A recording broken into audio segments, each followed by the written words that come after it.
கிட்டா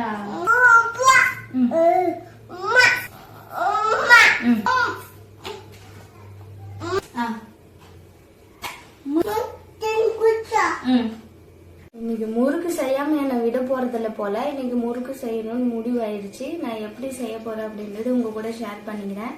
வாங்க போல. நான் இன்னைக்கு 3 பொருள் எடுத்துக்கிட்டேன் முறுக்கு செய்ய. ஒன்று அரிசி மாவு, அதுக்கப்புறம் பொட்டுக்கடலை, உளுந்து. என்கிட்ட ஏற்கனவே அரிசி மாவு இருந்தது, அதனால நான் அதை அப்படியே எடுத்துக்கிட்டேன். பொட்டுக்கடலையும் உளுந்தையும் பவுட்ரு பண்ணி எடுத்துக்கலாம். ஃபர்ஸ்ட் நான் பொட்டுக்கடலையை பவுட்ரு பண்ணி எடுத்துக்கிறேன். நல்லா நைஸாக பவுடர் பண்ணி எடுத்துக்கணும், அப்போதான் நல்லா இருக்கும். இப்போ நம்ம உளுந்தையும் பவுட்ரு பண்ணி எடுத்துக்கிறோம். அதுக்கு முன்னாடி இதை ஒரு வாணலில் செவக்க வறுத்து எடுத்துக்கலாம், அப்போதான் நல்லாயிருக்கும். இது செவந்து வந்துடுச்சு. இப்போ அடுப்பு ஆஃப் பண்ணிவிட்டு இதை நல்லா ஆறுனதுக்கு அப்புறமா நம்ம மிக்ஸி ஜாரில் போட்டு அரைச்சி எடுத்துக்கலாம். நல்லா நைஸாக அரைச்சி எடுத்துக்கலாம், அப்போதான் நல்லாயிருக்கும். இப்போ இதை ரெண்டையுமே நம்ம ஜலிச்சு எடுத்துக்கலாம்.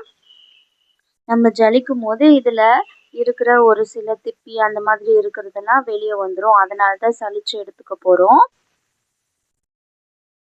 பாருங்க எவ்வளோ திப்பி இருக்கு அப்படின்னு, இதனால தான் சலிச்சு எடுத்துக்க சொன்னேன். இப்போ நம்ம வச்சிருந்த 3 மாவையும் போட்டு ஒன்றா மிக்ஸ் பண்ணி எடுத்துக்கலாம். இப்போ தேவையான அளவுக்கு உப்பு போட்டுக்கிட்டு, நான் சீரகம் இருந்துச்சு, சீரகம் போட்டுக்கிட்டேன். எள் இல்லை என்கிட்ட, எள் இருந்தால் நீங்கள் போட்டுக்கோங்க. இந்த மாதிரி கையாலே நல்லா மசிச்சு நான் போட்டுக்கிட்டேன். கொஞ்சம் அதிகமாகவே போட்டுக்கிட்டேன், குழந்தைங்களுக்கு தரணும் அப்படின்றதுக்காக. ஜீரண சக்தியாக இருக்கும் இல்லையா, அதனால நான் அதிகமாகவே போட்டுக்கிட்டேன். என்கிட்ட வீட்டிலே பட்டர் இருந்தது, அதனால் பட்டரையும் எடுத்துக்கிட்டேன். இது ஆப்ஷனல் தான், நான் சுவைக்காக தான் சேர்த்துக்கிறேன். உங்ககிட்ட இருந்தால் சேர்த்துக்கோங்க, இல்லைன்னா வேண்டாம். இதை நல்லா ஹீட் பண்ணி மெல்ட் பண்ணி எடுத்துக்கலாம். இது நல்லா மெல்ட் ஆயிடுச்சு. இப்போது இதை நம்ம மிக்ஸ் பண்ணி வச்சுருந்த அந்த முறுக்கு மாவு கூட ஆட் பண்ணிக்கலாம்.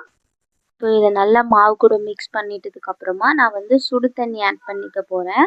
நம்ம சூடாக சேர்த்துறதுனால முறுக்கு கொஞ்சம் நல்லா வரும், அதனால தான் சூடாக சேர்த்துக்க போகிறோம். நீங்கள் தண்ணிக்கு பதில் எண்ணெயை கூட சூடு பண்ணி எடுத்துக்கோங்க, அதுவும் நல்லா தான் இருக்கும். இப்போ இது நல்லா பிசைஞ்சாச்சு. இப்போ பாருங்கள் எவ்வளோ சாஃப்டாக இருக்குது அப்படின்ட்டு. இந்த அளவுக்கு வந்ததுக்கப்புறமா ஒரு 5 மினிட்ஸ் 10 மினிட்ஸ் ரெஸ்ட் விட்டுட்டு நம்ம முறுக்கு புழிஞ்சு எடுத்துக்கலாம். நான் ஒரு பிளேட்டில் எண்ணெய் தடவிட்டு அதில் புழிஞ்சு எடுத்துக்க போகிறேன்.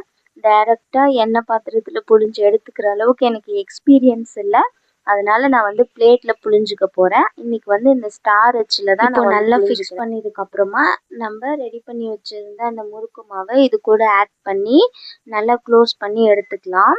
க்ளோஸ் பண்ணி எடுத்ததுக்கப்புறமா இந்த பிளேட்டில் நம்ம ஒவ்வொன்றா புழிஞ்சு எடுத்துக்கலாம். நான் இன்றைக்கி மீடியம் சைஸில் தான் புழிஞ்சு எடுத்துக்க போகிறேன்.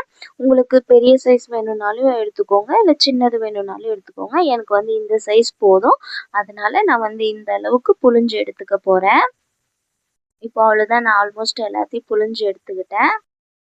இப்போ எண்ணெயும் நல்லா காஞ்சிருச்சு. இப்போ காஞ்ச எண்ணெயில் நம்ம புழிஞ்சு வச்சுருந்த ஒவ்வொன்றையும் எடுத்து எண்ணெயில் போட்டுக்கலாம்.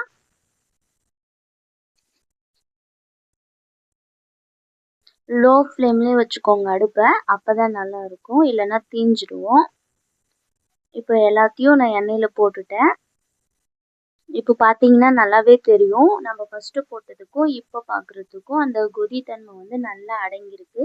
இப்படி அடங்கிட்ட பிறகு தான் நம்ம முறுக்கு எடுத்துக்கணும், அப்போ நல்லாவே முறுக்கு வெந்து வந்திருக்கும். முறுக்கு எப்போ சுட ஆரம்பிச்சனோ அப்போ இருந்து கிச்சனையே தான் சுற்றிட்டுருக்கான் இவன், குட்டி போட்டு போன மாதிரி. நான் சுடும் போதே ஒரு 10 முறுக்கு போல் காலி ஆயிடுச்சு. அவன் எடுத்து சாப்பிட்டுட்டே இருந்தான்.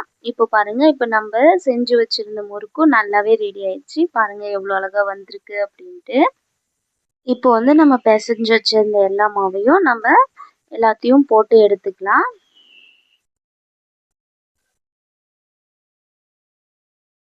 இப்போ அவ்வளோதான், நான் எல்லாத்தையுமே போட்டு எடுத்துக்கிட்டேன். இப்போ நம்மளுடைய முறுக்கு ரெடி ஆயிடுச்சு. இப்போ நம்ம முறுக்கு செஞ்சு முடிச்சாச்சு. இவ்வளோதான் எனக்கு கிடைச்சது. நான் பிசைஞ்சதே கம்மியாக தான் பிசைஞ்சேன். நீங்களே பார்த்தீங்கன்னா தெரியும், இங்கே பாருங்க எவ்வளோ மொறு மொறுன்னு இருக்குன்னு. நல்லா இருக்கா? சூப்பரா இருக்கா? நம்மளுடைய வாளோட ரிசல்ட்டை பார்த்தாவே தெரியும் அவரோட ஃபேஸ்ல எவ்வளோ சந்தோஷமோ, அதுக்கப்புறம் சூப்பர்னு சொன்னாருன்னு. மாதிரி உங்க குழந்தைங்களுக்கு செஞ்சு கொடுங்க. நான் சொன்ன மெஷர்மெண்ட்ல செஞ்சீங்கன்னா கண்டிப்பா நல்லா வரும். அடுத்த வீடியோ என்ன போடலாம் அப்படின்றத கமெண்ட் பண்ணுங்க. அதே மாதிரி நான் நீங்க சொல்ற வீடியோவை நான் எடுத்து போடுறேன். அது வரைக்கும் முதியன் வேர்ல்டை சப்ஸ்கிரைப் பண்ணி வச்சுக்கோங்க. அடுத்த வீடியோல சந்திக்கலாம். பாய். பாய்.